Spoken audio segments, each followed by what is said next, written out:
السلام علیکم معزز ناظرین، آج کی ہماری ویڈیو کا موضوع ہے ہرن اور اللہ تعالیٰ کی قدرت۔ ناظرین، آج ہم اس ویڈیو کو ایک مثال کے طور پر لیں گے اور ہم لوگ طالب علموں کو اور ہر انسان کو اس موضوع سے بتانا چاہیں گے، ایک سبق دینا چاہیں گے۔ تو ویڈیو کا باقاعدہ آغاز کر لیتے ہیں، اس لیے ہماری آپ سے درخواست ہے کہ ویڈیو کو آخر تک ضرور دیکھیں۔ ناظرین، ہرن کی کمر پر جو پسینہ آتا ہے وہ اس کی ناف میں جمع ہو جاتا ہے، اور جب وہ دوڑتی ہے تو جو گرد اڑتی ہے وہ پسینے پر جم جاتی ہے اور کستوری بن جاتی ہے۔ یہ خاصیت ایک خاص قسم کی نسل ہرن میں پائی جاتی ہے، اور یہ خاصیت ہرن کو تب ملی جب اللہ تعالیٰ نے حضرت آدم علیہ السلام کو پیدا کیا اور ہرن سمیت تمام جانوروں کو کہا کہ آؤ اللہ کے نبی کی زیارت کرو،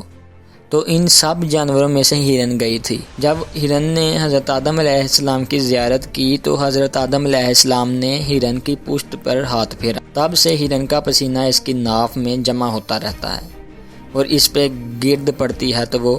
کستوری بن جاتی ہے۔ ناظرین، اگر آپ نے ابھی تک ہمارا یوٹیوب چینل چیمہ جٹ انفارمیشن ورلڈ کو سبسکرائب نہیں کیا تو ابھی لازمی سے سبسکرائب کریں، ویڈیو کو لائک کریں اور اسے اپنے چاہنے والوں تک پہنچائیں۔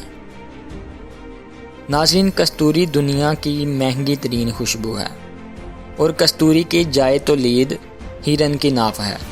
جس ہرن کی ناف میں یہ کستوری بنتی ہے وہ خود اس خوشبو کو سونگھ کر مسحور ہو جاتا ہے، اور شنید ہے کہ بعد از طعام ہرن اپنا تمام وقت اس کستوری کو کھوجنے میں صحرا میں بھٹکتا رہتا ہے،